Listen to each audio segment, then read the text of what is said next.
Olá, muito bem-vindos à nossa série de episódios Evangelho e Espiritismo, Caminhos de Amor e Felicidade, estudando a obra Roteiro, psicografada por Chico Xavier, autoria do nosso querido autor espiritual Emmanuel, muito conhecido de todos nós. Marcos de Mário e eu, toda semana, você tem encontro conosco aqui às quartas-feiras, às 8 horas da manhã, dando continuidade a essa série de episódios. São diálogos comentados capítulo a capítulo, com 30 minutos de duração. Marcos, que alegria! Muito bem-vindo. Muito obrigado, Orson. Muito prazer estar com você em mais este episódio do livro Roteiro e que possamos hoje, compreender um pouco mais a aplicação do Evangelho e do Espiritismo na nossa vida. Destacamos aqui para o nosso telespectador que nos acompanha toda semana que os episódios estão disponíveis nos canais Orientação Espírita, Agenda Espírita Brasil, Orson Peter Carrara e Marcos de Mário. São 4 canais aí para você procurar e estar em contato com esta obra, podendo utilizar os episódios para grupos de estudos, para debates e mesmo para estudo individual. Para nós é uma alegria muito grande, porque temos a oportunidade aqui de conversar sobre esses substanciosos capítulos oferecidos pelo Espírito Emmanuel. E nós estamos aqui com o capítulo 23, na extensão do serviço. Bom, Marcos, serviço é o que não falta, né? Isso é verdade, Orson, com certeza, né? Basta nós procurarmos e estarmos disponíveis, né, para você usando a sua boa vontade, tanto na seara espírita, na seara cristã de uma forma geral, e para o nosso progresso intelectual e moral aqui na Terra. O serviço só está nos aguardando, por assim dizer. Você diz bem, o serviço está nos aguardando à disposição e à boa vontade. E o nosso Emmanuel, com toda a sua capacidade, a sua didática, ele amplia aqui, inclusive usa o título Na Extensão do Serviço, significando para todos nós que existe um desdobramento no próprio serviço. Vou projetar a primeira tela aqui, pedir para o Marcos fazer a leitura da nossa primeira tela para iniciarmos o estudo desta oportunidade. Muito bem. É justamente logo o início, é o primeiro parágrafo desse capítulo, e Emmanuel está nos fazendo aí uma indagação muito oportuna. Que seria do Espiritismo se não guardasse finalidades de aperfeiçoamento da própria terra, onde se expressa o movimento libertador das consciências? Essa colocação do Emmanuel é muito importante, porque o Espiritismo não é apenas mais uma filosofia dentro da humanidade.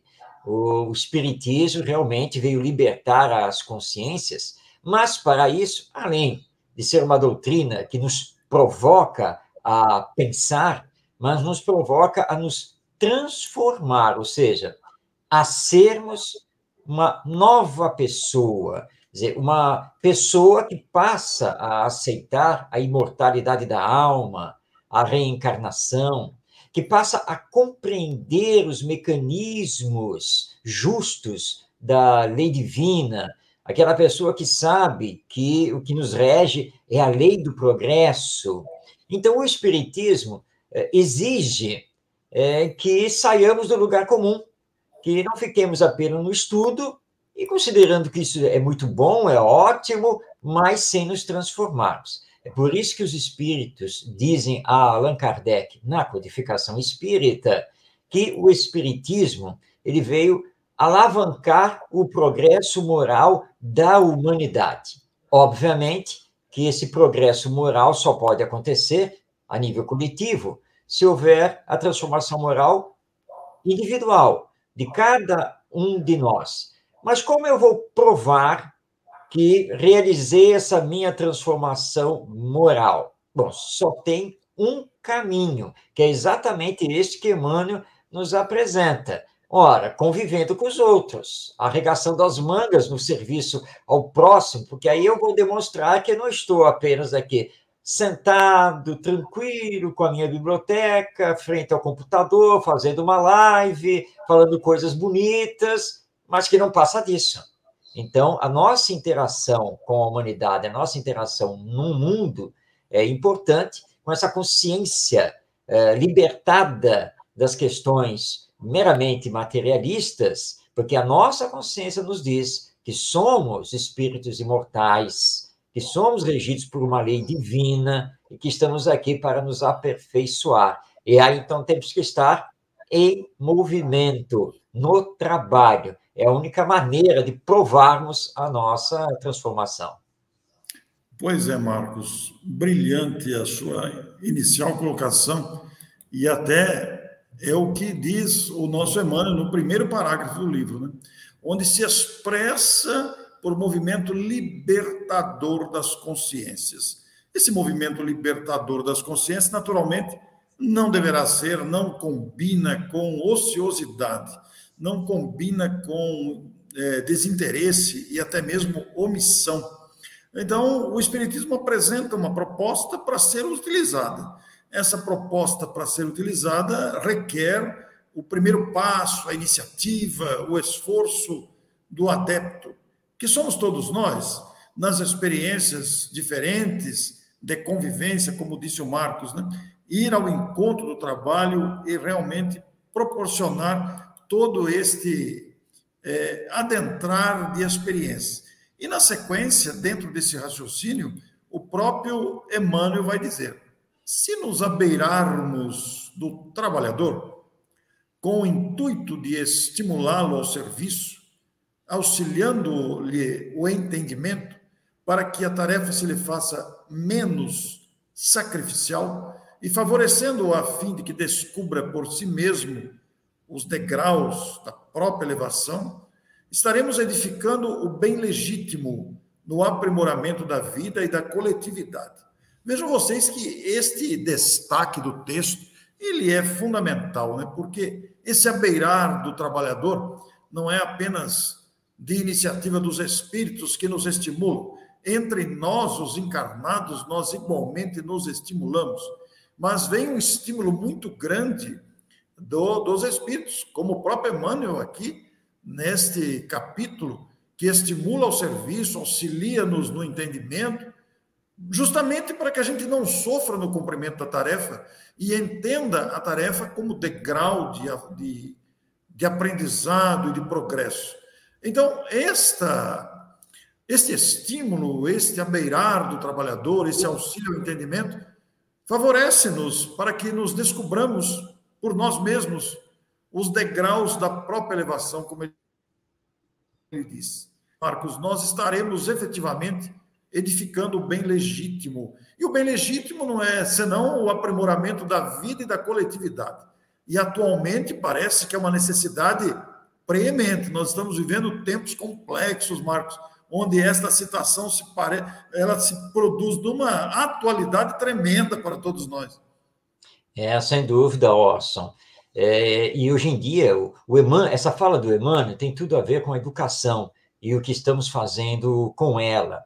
Porque a educação deve libertar as consciências. Mas, para fazer isso, nós temos que dar espaço para que as novas gerações que estão nos bancos escolares e estão dependentes também dos seus pais e responsáveis na família, possam pensar e agir. Claro que sempre sob orientação, não resta dúvida quanto a isso. Mas eles não podem ser mais meros depósitos de informações passadas pelos seus educadores. Porque, enquanto isso acontecer, eles não vão conseguir se libertar dos atavismos que já trazem das suas existências passadas. E nós precisamos compreender isso. Esse aproximar-se dos trabalhadores para auxiliá-los no entendimento, para que eles mesmos possam, através do seu trabalho, se desenvolver e desenvolver a humanidade, é um processo educacional. E é interessante que eu participei de um evento ligado à educação, e um dos professores, aliás, pessoa muito boa, com conceitos muito bons, Mas ele várias vezes pediu desculpa porque ele extrapolava nas suas falas, né? Ele extrapolava o tempo. E ele disse, mas sabe como é que é, né? É o hábito do professor de falar muito. Pois é, mas esse é o nosso engano. O professor é o que deve menos falar. Ele precisa orientar o processo, estimular o processo, fazer com que o seu educando, seja criança, jovem, adulto, que ele pense, que ele procure, que ele elabore, conquiste. E esse é o trabalho que nós temos que fazer. É difícil, Orson, porque nós estamos habituados, estamos acostumados a receber. Tá. Vamos ouvir o Orson falar lá no centro, que hoje ele vai fazer uma palestra. Então, nós nos acostumamos demais quanto a isso. Só receber. Eu sento lá na plateia e quero receber todas as explicações que o Orson tem que dar lá à frente da palestra. Só que nós temos que mudar isso. E o Emmanuel está mostrando que o Espiritismo é justamente isso. O Emmanuel, olha, o Espiritismo não vem para dar todas as explicações, mas para levar você a conquistá-las, a entendê-las, a apreendê-las. E é isso que nós temos que fazer, porque é o único caminho para o nosso melhor desenvolvimento intelectual e moral. Então, fazer pensar, fazer com que o educando consiga libertar a sua consciência de vícios, paixões, pensamentos místicos e assim por diante.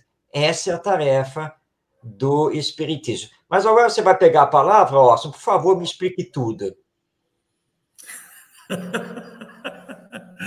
Marcos foi muito feliz e didático na sua apreciação, Marcos. E enquanto você falava, eu comecei a pensar que você disse, é difícil, nós temos uma tendência de falar muito e nos acomodar e simplesmente sermos um transmissor de informações. Então, este ideal, digamos, de despertar sensibilidades alheias, de despertar potencialidades alheias, estímulo é um desafio muito grande para o educador em geral. Você se referiu à educação, inclusive, com muita propriedade. Aí eu fiquei pensando, Marcos, que esta também é a tarefa do Centro Espírita, né? E o Centro Espírita, como uma instituição coletiva, ela também costuma se equivocar e ser apenas uma transmissora de informações. É claro que isso não pode ser generalizado, mas há instituições espíritas que se viciam em apenas dar informações e aplica passe, faz palestra e não propicia ao trabalhador a oportunidade de exercitar a sua inteligência, dele ir pesquisar, de ele oferecer-se ao trabalho e colocar-se. E aí, Marcos, nós nos deparamos com a questão da dificuldade de relacionamento, né? Porque quando alguém começa a se destacar, incomoda outros. É um desafio tremendo essa questão de estímulo ao desenvolvimento das capacidades que todos temos. É uma função didática. Você, como educador, falou com toda a propriedade sobre essa questão. Porque imagine você, nós temos uma oportunidade gigantesca, salas universais no Espiritismo de pesquisa, de um avanço no entendimento das questões humanas, né? Então, é muito interessante e amplo esse aspecto de estimular a criatividade. Como você disse, o professor é o que menos fala, e cabe ao palestrante, ao coordenador de estudo, colocar-se nessa condição também, para que o ouvinte desperte o desejo de procurar, de saber por quê, de perguntar, mas por que está dito isso, né? Então, e por outro lado, Marcos, eu me lembro, muitas vezes existem pessoas que querem respostas para tudo e saem a perguntar sem ter o trabalho de pesquisar. É muito interessante. Isso me lembra, Orson, certa vez no estudo sistematizado dentro do Centro Espírita, e justamente, né, tem um companheiro lá que era novo ainda, iniciando os estudos, e ele, a cada encontro, ele me bombardeava com 1000 perguntas, ele queria saber tudo, sem ter estudado nada. E eu então olhava para ele e disse, olha, eu não vou poder responder isso para você agora, tá? Porque isso aí você precisaria compreender melhor outros aspectos, isso e aquilo. Mas vamos fazer o seguinte, eu vou lhe indicar um livro aqui da literatura espírita para você ler, né? E você continua aqui do estudo e você vai compreendendo melhor e daqui a pouco nós vamos chegar lá. Eu passei o ano inteiro assim com ele. Né? Ele não desistiu do estudo, ele ficou lá firme e forte. Né? E depois, ele falou assim para todo mundo que realmente ele agradecia muito a minha didática, a minha técnica, porque fez com que ele tivesse que se debruçar para estudar, e ele, aos poucos, foi entendendo por que eu não respondia. Ele falou, olha, você está caindo num velho ditado, é ditado lá dos nossos bisavós, né, aquela coisa, que é assim, meu filho, se você vai colocar o carro na frente dos bois, não vai dar certo. Né? Então, calma, você mal sabe a realidade da alma imortal, do tal do perispírito, o corpo espiritual, mas você já quer saber isso, quer saber como é que Deus isso e aquilo? Vai com calma, tudo tem o seu tempo. E aí entra no que você falou, Orson, porque se o Emmanuel está falando aqui em extensão de serviço, serviço você não faz sozinho, né? Você faz na convivência com os outros, no relacionamento com os outros. E realmente, você colocou bem, Orson, é aí que a coisa pega. É onde nós temos problema. E mesmo dentro do centro espírita, e vem aquelas. Quando você é coordenador, lá vem as queixas. Ah, porque a fulana, ah, porque o fulano, ah, porque não sei o quê. E você tem que falar, calma, gente, nós estamos aqui para aprender a conviver. É muito fácil eu pegar tudo na minha mão para resolver. Mas acontece que nós precisamos aprender a trabalhar na coletividade. E para isso você tem que saber respeitar o outro, tolerar o outro, compreender o outro do jeito que ele é. E ele tem um potencial enorme, como você tem. Então, se soubermos realmente conviver em termos de fraternidade e solidariedade, nossos serviços do Centro Espírita, os serviços na seara cristã, de uma forma geral, eles terão uma qualidade muito maior do que possuem hoje e, claro, como consequência, resultados muito melhores no aprimoramento do ser humano e da humanidade. Então, esse é um tema sobre o qual nós temos realmente que refletir bastante, não é? Marcos, muito bom você entrar nesse terreno aí, embora nós não vamos fixar nele, nós vamos dar continuidade ao capítulo, né? Mas eu estou me lembrando aqui que o líder ideal, o líder nato, ele também é um estimulador para a superação de conflitos, né? Diante das reclamações do possível reclamante, ele vai fazer o reclamante descobrir por si só as vantagens e as belezas e a bondade e o conteúdo e as coisas boas do outro de quem ele reclama. É uma questão muito pertinente mesmo ao assunto aqui, né? E o Emmanuel continua, olha o conselho direto, atendamos acima de tudo ao essencial. Esse essencial chama a nossa atenção. Qual seria o essencial? Está aqui uma dica do Emmanuel para nós mesmos pensarmos no que seria essencial para nós, para o grupo, para a coletividade, do interesse coletivo. É curioso notar, diz Emmanuel, que o próprio Cristo, em sua imersão nos fluidos terrestres, não cogitou de qualquer problema inoportuno ou inadequado. Marcos, quantos de nós não criamos problemas dispensáveis? Com certeza, Orson, mas sem nenhuma dúvida. Nós nos pegamos em detalhes, em pequenas coisas, e perdemos exatamente o que o Emmanuel está nos apontando. O essencial. Qual é o essencial da vida? Você mesmo aí perguntou. Bom, qual é o essencial da vida? O essencial da vida é realizar a sua transformação moral. É melhorar. Esse é o essencial da vida. Ah, mas acontece que lá em casa, e você começa, né? Porque lá no trabalho, porque não sei o quê. Mas os outros dão conta de si próprios a Deus. Você não tem nada a ver com os outros. Você tem a ver consigo mesmo. Tá? Todo mundo vai se melhorar no seu devido tempo. Mas você está se melhorando? E nós temos que lembrar, então, Jesus, como mostra aí Emmanuel, ele não se perdeu em pequenas coisas, em detalhes, nada disso. E vai nos trazer aquela lição assim, olha, não julgueis para não ser julgados. Você não tem que ficar olhando para o outro e querer julgá-lo. Tá? Até porque, e aí ele complementa a lição, olha só, nós temos uma capacidade imensa de enxergar né, o cisco, né, ou seja, o pequeno defeito que o outro tem, e não somos capazes de enxergar o grande defeito que temos. Então, nós precisamos olhar para nós, não é para os outros. Eu brinco muito isso, às vezes, que eu faço fazer, precisamos mudar de emprego, porque está inflacionado demais, é gente demais fiscalizando a vida do próximo. Então, precisamos começar a mudar de emprego para fiscalizar a própria vida. É isso que nós temos que fazer. Esse é o essencial. Não adianta ficar comentando, a fulana, né, realmente, e aqui, e aquela minha tia, que não sei o quê, e você não se olha. Você não se percebe e você não está se aplicando às lições do Evangelho e nem da doutrina espírita, porque essa é que é a grande verdade.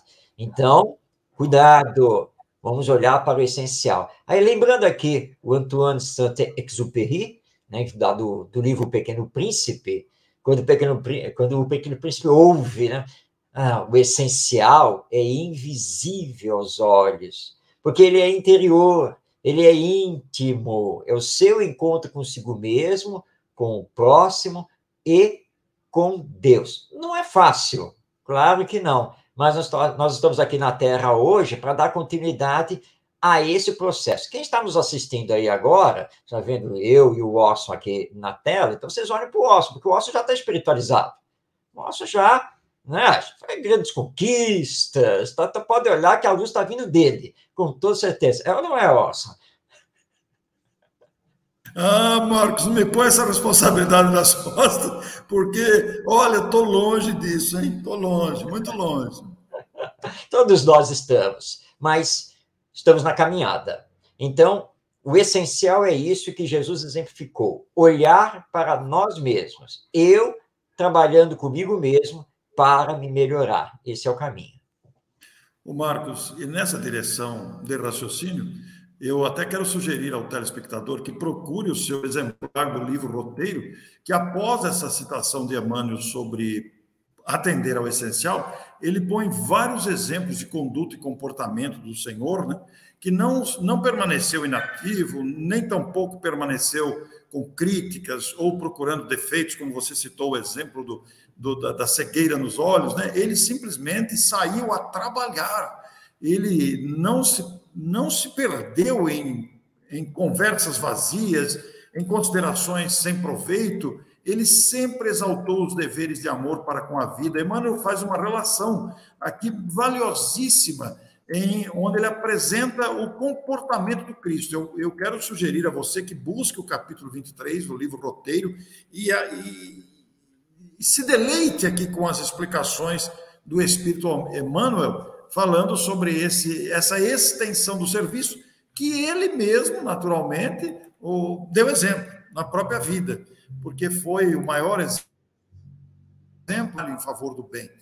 Então, esse detalhe da extensão do serviço faz com que a gente não perca tempo com detalhes, com bobagens, com coisas dispensáveis, com tolices, pontos de vista arraigados, porque não é isso que vai transformar a vida, que vai melhorar os relacionamentos.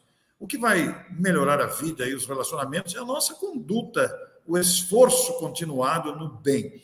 Então, Marcos, eu vou deixar para você ler aí a última tela que nós temos, onde o Emmanuel, referindo-se a eles mesmos, os desencarnados, que nos traz essas instruções, ele, para concluir aqui o capítulo, ele vai dizer com muita propriedade. Deixo para você ler, Marcos. Muito bem. É o final, já, é o último parágrafo desse capítulo 23. Então, está aí nos dizendo, Emmanuel: os desencarnados objetivam, acima de tudo, a melhoria da vida na Terra, a fim de que os homens se façam efetivamente irmãos uns dos outros, no mundo por vindouro, que será indiscutivelmente iluminada a seção do reino infinito de Deus. É fato, nós aprendemos isso com o Espiritismo.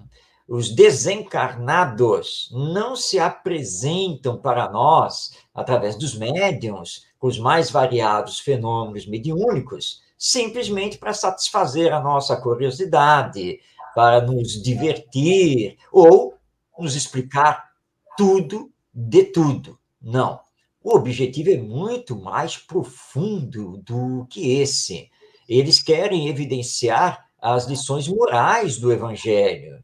Eles objetivam nos levar ao progresso moral que ainda precisamos realizar, nos incentivando, nos orientando, alicerçando a nossa fé, mantendo acesa em nós a chama da esperança. Porque eles sabem, e nós que estudamos o Espiritismo também sabemos, que se hoje ainda não é possível vivermos em paz, felicidade, com justiça social, amanhã será possível, porque é a lei do progresso. Então, os espíritos não estão se apresentando para nos dar todas as explicações, nem fazer o serviço por nós.